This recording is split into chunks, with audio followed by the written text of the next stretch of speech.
Vijitha, thanks for the reply. എനിക്ക് വ്യത്യാസമുണ്ട് കേട്ടോ. രണ്ട് മൂന്ന് മറ്റേ കോംപ്ലിക്കേറ്റഡ് ആയിട്ടുള്ള മീറ്റിംഗ് ഒക്കെ ഉണ്ടായിരുന്നു. അത് നല്ല ഫ്രൂട്ട്ഫുൾ ആയിട്ട് പോയി. പിന്നെ ഇത് കൊള്ളാട്ടോ. അതിന്റെ ഇത് അറിയാനുണ്ട്. എനിവേ, അത് നന്നായി എനിക്ക് സെലക്ട് ചെയ്ത് തന്നത്. ഓക്കെ, നമുക്ക് ഒരു കോൺഫിഡന്റ് ആയി. ഈ ഒരു കസ്റ്റമർ ഉണ്ടല്ലോ, ഈ സാറ് വർക്ക് ചെയ്യുന്നത് ഒരു MNC കമ്പനിയിലല്ല, പുറത്താണ് വർക്ക് ചെയ്യുന്നത്. പുറത്ത് വെച്ചാൽ കേരളത്തിന്റെ പുറത്ത്. ആളിനോട് കുറച്ച് ആളുടെ കാര്യങ്ങളൊക്കെ പറഞ്ഞു. അപ്പോൾ ഏത് ക്രിസ്റ്റലാണ് വേണ്ടതെന്ന് ഫുൾ ഇത് എനിക്കാ തന്നത്. വിഭി തന്നെ സെലക്ട് ചെയ്തോ ഏത് ക്രിസ്റ്റൽ ഞാൻ ധരിക്കണം എന്നുള്ളത്.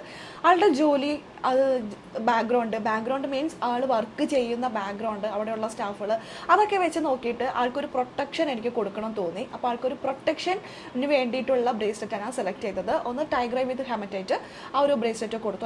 അതിൻ്റെ കൂടെ തന്നെ ആൾ നല്ല മീറ്റിങ്ങിലൊക്കെ കുറച്ചും കൂടി സ്ട്രോങ് ആയിട്ടൊക്കെ നിൽക്കാനും എല്ലാ കാര്യങ്ങളും ഭംഗിയായിട്ട് ചെയ്യാനൊക്കെ വേണ്ടിയിട്ട് ഞാൻ സിട്രിൻ, ആൾക്ക് ഇനിയും കയറി ജോലിയിൽ ഉയർച്ച ഉണ്ടാവണം എന്ന് ഞാൻ ആത്മാർത്ഥമായിട്ട് ആഗ്രഹിക്കുന്നു. സാലറി ഗ്രോത്ത് ഉണ്ടാവണമെന്ന് ഞാൻ ആഗ്രഹിക്കുന്നു, സാറിനെ പോലെ തന്നെ. അപ്പോൾ അതിന് വേണ്ടിയിട്ട് ഞാൻ സിട്രിൻ എന്ന് പറഞ്ഞിട്ടുള്ള സ്റ്റോണും കൂടി ആൾക്ക് കൊടുത്തിട്ടുണ്ടായിരുന്നു കേട്ടോ. അപ്പോൾ അത് ആൾക്ക് ഇമ്പോർട്ടൻറ്റ് മീറ്റിംഗ് 2-3 ഉണ്ട്. വിവിധ പുറത്തേക്ക് പോകണം, അബ്രോഡ് പോകണം എന്നൊക്കെ എന്നോട് ആൾ പറഞ്ഞിട്ടുണ്ടായിരുന്നു. പക്ഷേ ഈ സംഭവം അതിന് മുൻപ് എത്തുമോ എന്നുള്ളതായിരുന്നു എൻ്റെ മനസ്സിലുണ്ടായിരുന്നത്. കാരണം ആൾ എന്നോട് ഓർഡർ കൊടുക്കുന്നതിന് 3-4 ദിവസം മുമ്പാണ് എൻ്റെ അടുത്ത് പറയുന്നത് വിവിധ ഇങ്ങനെയുണ്ട് എന്നുള്ളത്. അപ്പോൾ എൻ്റെ മനസ്സിലാണെങ്കിൽ ഇത് എത്തുമോ, അവിടെ വരെ എത്തുകയും വേണം, കേരളത്തിന് പുറത്തേ. എന്തോ ഭാഗ്യം കൊണ്ട് ആൾ പോകുന്നതിന് മുമ്പ് എനിക്കിത് അവിടെ എത്തിക്കാൻ പറ്റിയെന്നുള്ളതാണ് ഭയങ്കര സന്തോഷമായിട്ടുള്ളൊരു കാര്യം.